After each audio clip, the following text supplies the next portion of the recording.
مغلیہ سلطنت کے کچھ دو بڑے اہم واقعات جو ہیں وہ ذرا سن لیں، پھر ہم دیکھتے ہیں آگے کیا ہوا۔ ایک تو پنجاب میں خالصہ راج، یعنی اسپیشلی جیسے گرو نانک صاحب نے تو کوئی پولیٹیکل معاملہ نہیں کیا تھا، بلکہ انہوں نے اصلاح کرنے کی کوشش کی تھی، لیکن فوت ہوئے تو اب جو اگلے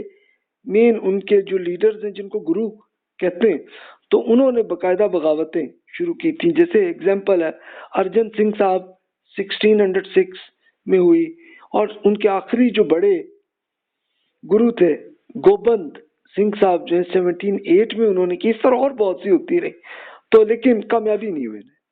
یعنی مغلوں میں پھر بھی اتنی طاقت تھی کہ بہرحال پنجاب میں ہوتی رہی بغاوتیں، لیکن ختم بھی ہوتی رہی سلسلہ۔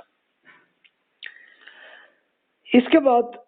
ہوا یہ کہ مغل جب کمزور ہوئے تو اب معاملہ ختم، پھر تو یہ خالصہ ریاست بن گئی تھی بندہ سنگھ بہادر صاحب نے 1716 عیسوی کیلنڈر سے ہی ہم یہ کیلکولیٹ کر رہے ہیں، تو دیکھیے کہ تب یہ ہوا کہ انہوں نے پنجاب میں تھوڑی سی ان کی حکومت بنی، لیکن پھر عین عروج کا پیریڈ آیا رنجیت سنگھ کے زمانے میں کہ ان کی حکومت بنی ہے 1799 میں، اور پھر 1839 تک ان کی حکومت چلتی رہی۔ یعنی رنجیت سنگھ صاحب کو جب حکومت ملی تو انہوں نے لاہور کو اپنا کیپٹل بنایا، پھر اس کے ساتھ جب ان کو ضرورت پڑی تو انہوں نے گجرانوالہ کو بھی اپنا کیپٹل بنایا تھا کچھ ٹائم کے لیے۔ تو اس طرح سے چلتا رہا سلسلہ، اور ان کی حکومت پھر پورے پنجاب میں، اور پنجاب سے پھر آگے پختونخوا کا حصہ چلتے چلتے جو آج کل ہمارا نوشہرہ ہے،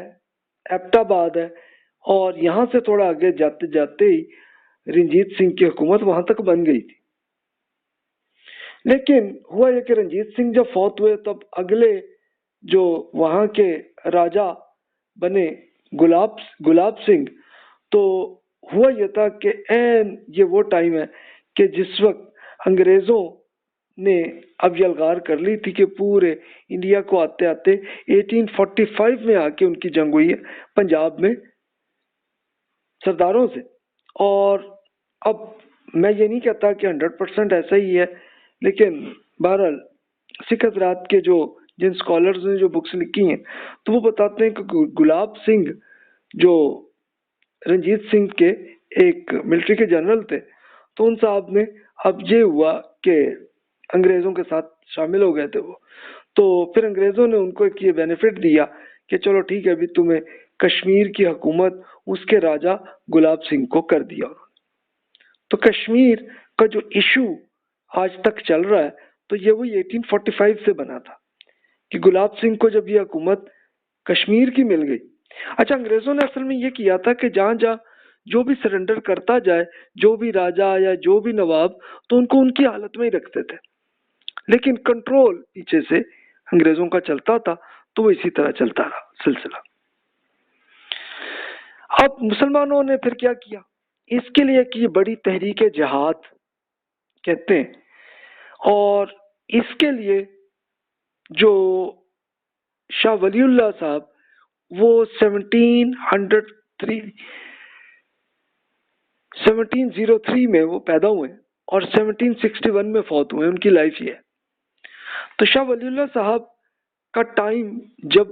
گزرا تو وہ اس وقت منگولوں کی پوری حالت کمزور ہو چکی ہوئی تھی اور وہ بہت پرابلمز میں تھے، تو انہوں نے ایک تو اصلاحی کام بہت کیا اور پھر علمی کام بہت کیا انہوں نے۔ تو شاہ ولی اللہ صاحب کے جو بھی پھر ان کے شاگرد اور مرید جو بنتے تھے تو وہ ان کی تعداد کافی بڑھنے لگی۔ شاہ ولی اللہ صاحب نے ایک یہ کام کیا تھا، یہ آپ پڑھ چکے کہ ان کے زمانے میں یہ ہوا تھا کہ ایک یہ بڑا ایشو چل رہا تھا کہ مراٹھا حضرات اب وہ دلی تک پہنچ گئے تھے، تو انہوں نے یہ ایک ریکویسٹ کی تھی اس زمانے میں احمد شاہ ابدالی صاحب کو، جو افغانستان کے گورنر تھے، کہ بھئی آپ آئیے اور آ کے کریں۔ تو انہوں نے پانی پت میں آ کے مرہٹوں کے ساتھ پوری جنگ ہوئی تھی، جس کو پانی پت کی تیسری جنگ کہتے ہیں 1761 میں. پھر مرہٹا کی کافی کمزور ہو گئے تھے پھر اس کے بعد، لیکن زندہ تو رہے وہ، تو رہا سلسلہ ان کے یہاں بھی. تو شاہ ولی اللہ صاحب نے یہ بڑا کام اپنی زندگی میں کیا. اچھا، وہ جب شاہ ولی اللہ صاحب فوت ہوئے تو اب وہ اگلی جو نسل تھی ان کے بیٹے تھے. اچھا، شاہ ولی اللہ صاحب نے کہ علمی کام، اس کو تو ہم بہت تفصیل سے آگے کریں گے، ایک بڑا کام انہوں نے یہ کیا تھا کہ قرآن مجید کا پہلی مرتبہ انہوں نے ترجمہ کیا تھا فارسی زبان میں. تو پھر انہوں نے اپنے بیٹوں کو بھی کہا تھا، تو ان کے دو بیٹے وہ بڑے اسکالر تھے اور اس زمانے میں اردو زبان بن رہی تھی، تو ان کے بیٹوں نے پہلی مرتبہ قرآن پاک کا ترجمہ بھی کیا تھا. انہوں نے آلموسٹ کہیں 1780 یا 1800 کے آس پاس پہلا ترجمہ انہوں نے اردو میں قرآن مجید کا کیا تھا، اور اس طرح اور بھی ہوا کام. لیکن اب یہ ولی اللہ تحریک یہ ایک تو علمی کام اور دوسرا کام پھر جہاد کا ان میں آیا. اب اس میں مین جو ان کے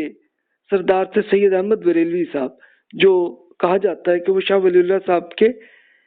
داماد تھے،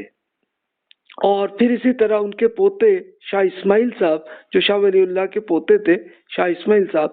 یہ مل کے انہوں نے، اچھا اس کے لیے انہوں نے اس کی پوری اسٹریٹجی ان کی کیا تھی، اس پہ کیا معاملہ تھا، اس کو تو ہم بعد میں ڈسکس کر لیں گے اگلے لیکچرز میں، کہ جیسے ہم مختلف تحریکوں کی اسٹڈی کریں گے. لیکن مختصراً یہی عرض کر دیتا ہوں کہ ان کو فیل یہ ہوا کہ بھی ہم یہ اگر پختونخوا کے علاقے میں چلے جائیں تو وہاں پہ ہمیں زیادہ اچھے لوگ مل جائیں گے، اور ہم یہ مل کے ایک باقاعدہ حکومت وہاں بنائیں گے، اور بنا کے پھر آہستہ آہستہ اس کو ایک پوری اسلامائز